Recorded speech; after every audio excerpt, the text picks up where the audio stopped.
동남아시아의 단 하나뿐인 고속철도, 바로 인도네시아의 후시입니다.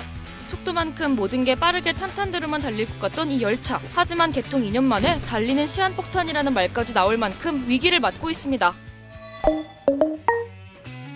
최고 속도 시속 350km. 후시는 인도네시아 수도 자카르타와 서자바주의 도시 반둥을 잇는 고속철도인데요. 2023년 공식 운행을 시작했고요. 조코 위도도 당시 인도네시아 대통령이 국가적 자부심까지 느낀다고 말해 화제가 됐는데요. Kereta cepat Jakarta-Bandung ini merupakan kereta cepat pertama di Indonesia dan juga pertama di Asia Tenggara. 후시 개통으로 우리나라로 치면 서울에서 대전까지 거리를 약 40분 만에 이동할 수 있게 됐는데요. 기존 열차로는 최대 3시간 걸리던 거리를 4분의 1 수준으로 줄인 겁니다. 이런 변화에 현지인들의 기대감도 덩달아 커질 수밖에 없었습니다.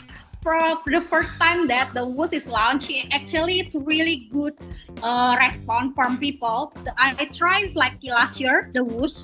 It's only half an hour from Jakarta to Bandung, so it feels like I arrive in an instant. You know, like it's really fast. 정부가 강력하게 추진한 사업이자 인도네시아 사람들에겐 나름 신세계였던 고속철도 후시.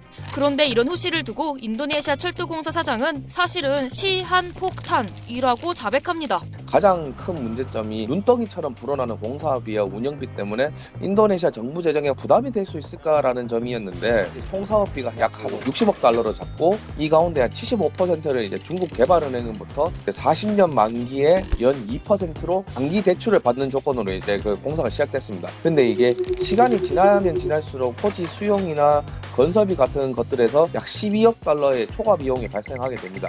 계속 불어나는 공사비에 사업을 맡은 컨소시엄도 더는 버티기 어려운 상황에 몰리게 되는데요. 결국 약 5억 5천만 달러, 우리 돈 8천억 원을 중국 은행에서 추가로 빌립니다. 문제는 여기서 끝이 아니었는데요. 어렵게 공사를 마치고 운영을 시작했지만 지난해에만 3,700억 적자, 올해 6월까지 1,400억 원이 적자로 더 쌓입니다. 이 부담을 떠안게 된 곳이 바로 최대 지분을 가진 인도네시아 국영철도공사 카이입니다. 카이 입장에선 빚은 빚대로 갚아야 하고 적자는 적자대로 메워야 하는 이중고에 빠지게 된 겁니다. 어쨌든 사람들이 계속 타줘야 이 적자도 조금씩은 메울 수 있는 건데 문제는 고속철도를 깔아놔도 사람들이 안 타도 너무 안 탄다는 겁니다. 빚이 어마어마하다고 하더라도 승객들이 많으면 모르겠는데 현재까지 후시 평균 승객이 주말에는 한 2만 명 정도, 평일에는 한 16,000명 정도라서 객관적으로 예측했던 수치인 일평균 7만 명에는 너무 모자라고 비관적인 예측치였던 5만 명 수준에도 이제 한참 미치지 못합니다. 이제 후시는 달리면 달릴수록 적자라는 거죠. 근데 아까 분명 후시를 타면 3시간 걸리던 거리를 40분 정도로 확 줄일 수 있다고 했잖아요. 그런데도 인도네시아 현지 사람들은 왜 후시를 잘 안 타는 걸까요? Not really, because it's quite expensive. I often see it's quite empty. On the weekdays,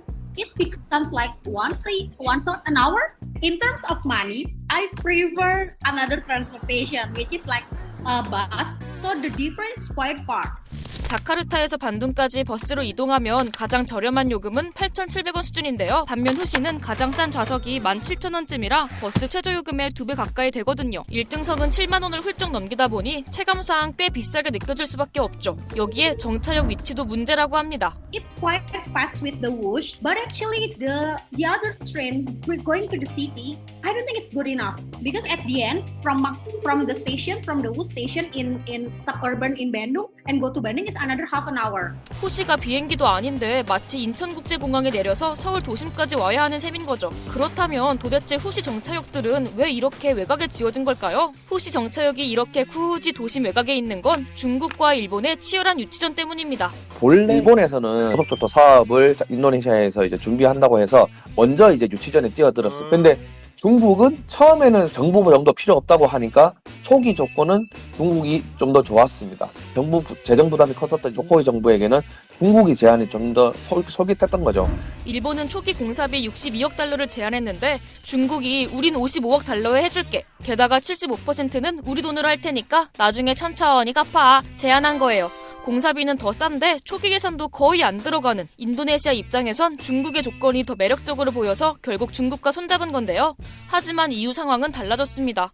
공사비는 55억 달러에서 60억 달러, 또 72억 달러까지 불어났고요. 결과적으로 인도네시아는 더 비싸게, 더 큰 부담을 떠안은 셈이 된 겁니다. 이거 뭐 중국이 인도네시아 통수친 건가 싶어지는데, 그래서 중국이 사업을 맡은 것과 후시 정차역들이 반등 외곽에 몰린 거랑 무슨 상관이 있나 싶잖아요. 이게 단순한 설계 미스는 아니고요. 중국의 1대1로 전략과 맞닿아 있는 구조입니다. 是中印尼高质量共建“一带一路”的旗舰，也是中国同地区国家坚持共商、共建、共享。